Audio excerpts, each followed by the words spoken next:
श्री कृष्ण जन्माष्टमी परमात्मा का दिव्य जीवन। भक्तजनों, स्वागत है आपका एक ऐसे पवित्र कथा में जो न केवल भारतवर्ष बल्कि पूरे विश्व को अलौकित करती है।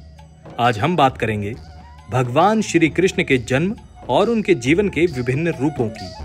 जय श्री कृष्ण।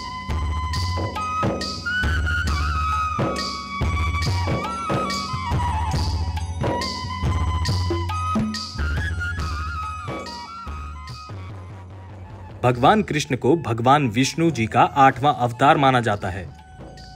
भगवान कृष्ण के जन्मोत्सव को कृष्ण जन्माष्टमी के रूप में मनाया जाता है। गोकुलाष्टमी, कृष्ण जयंती या केवल जन्माष्टमी भी कहा जाता है।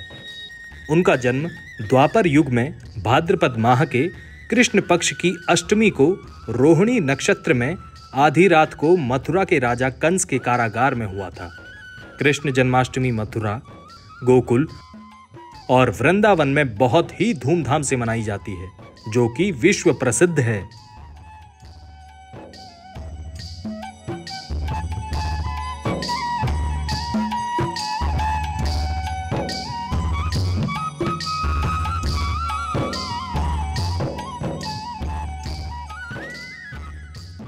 हिंदू कृष्ण जन्माष्टमी को बड़े उत्साह और खुशी के साथ मनाते हैं। जन्माष्टमी पर महाराष्ट्र और अन्य कई जगहों पर दही हांडी का आयोजन किया जाता है। जन्माष्टमी पर्व लोगों द्वारा उपवास रखकर, कृष्ण प्रेम के भक्ति गीत गाकर और रात्रि में जागरण करके मनाया जाता है।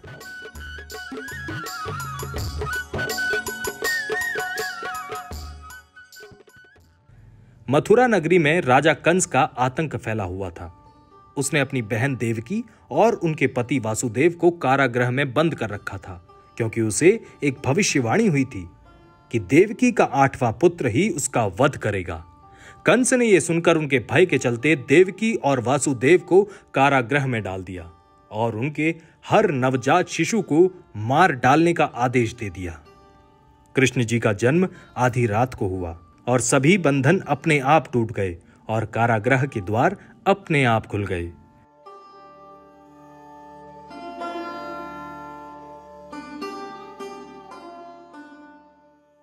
देवकी और वासुदेव के 8वें पुत्र के रूप में भगवान विष्णु ने कृष्ण का अवतार लिया।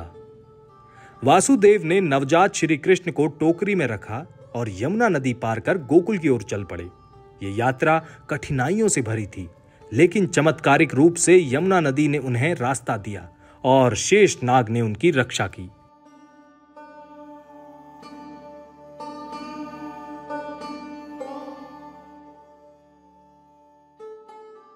इस प्रकार वासुदेव सुरक्षित रूप से गोकुल पहुंचे और कृष्ण को यशोदा और नंद बाबा के पास छोड़ गए। गोकुल में बाल गोपाल श्री कृष्ण का पालन पोषण यशोदा और नंद जी ने किया था।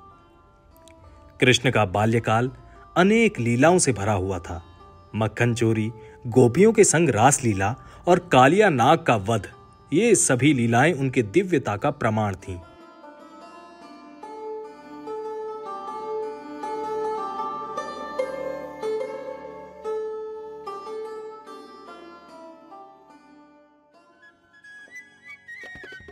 गोपियों के साथ उनका प्रेम और भक्ति का अद्भुत संयोग था।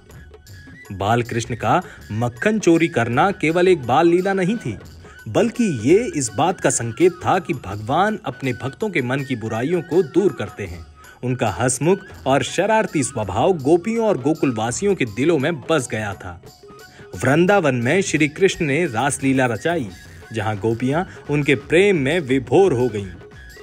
ये केवल प्रेम का नहीं, बल्कि आत्मा और परमात्मा के मिलन का प्रतीक था।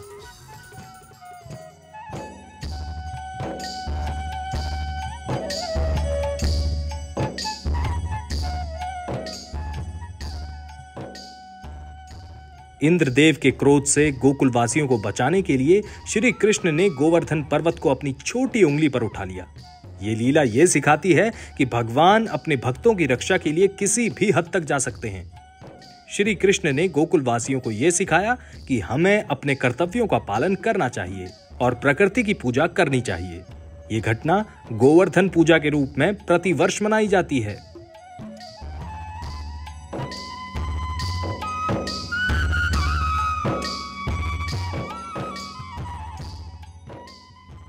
कृष्ण ने अपने माता पिता को कंस के आतंक से मुक्त कराकर मथुरा में अपने न्याय और धर्म की स्थापना की।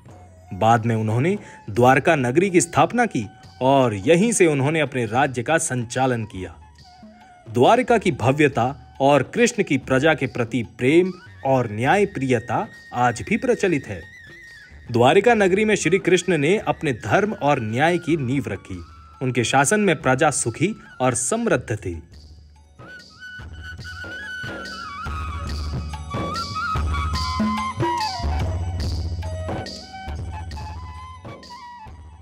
कृष्ण का जीवन केवल लीलाओं तक सीमित नहीं था, वो महाभारत के महानायक भी थे। कुरुक्षेत्र के युद्ध में उन्होंने अर्जुन के सारथी बनकर गीता का उपदेश दिया, जो आज भी जीवन का मार्गदर्शन करती है। भगवत गीता, जो भगवान श्री कृष्ण ने अर्जुन को सुनाई, हमें धर्म, कर्म और जीवन के मर्म को समझाती है। यह हमें सिखाती है कि अपने कर्तव्यों का पालन कैसे करें और जीवन की चुनौतियों का सामना कैसे करें।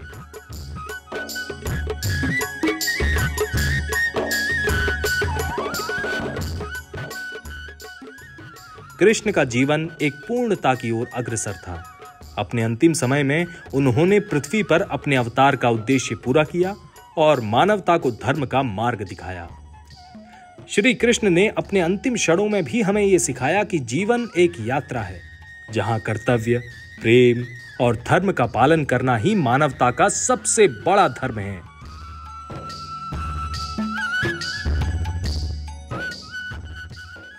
भक्तजनों, श्री कृष्ण का जीवन एक ऐसा प्रकाश स्तंभ है जो हमें सत्य, धर्म और प्रेम का मार्ग दिखाता है। उनकी लीलाएं और उपदेश हमें जीवन की सही दिशा दिखाते हैं। तो आइए इस जन्माष्टमी पर हम सब उनके दिखाए मार्ग पर चलने का संकल्प लें।